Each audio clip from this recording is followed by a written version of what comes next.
Hey everyone, welcome back to the channel. Today I'm going to show you how to install Google Sheets on your PC so you can access it directly from your desktop. First, open the Google Chrome browser on your computer and search for the Google Sheets app. Once the page loads, look at the top right corner of the browser and click on the three-dot menu. From the menu, select More Tools and then choose the Create Shortcut option.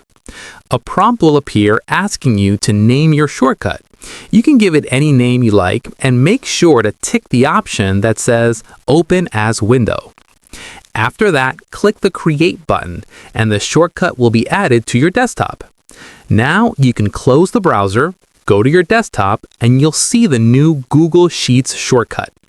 Clicking on it will open Google Sheets directly in its own window, just like an installed app. And that's it. You've successfully installed Google Sheets on your PC for easy access.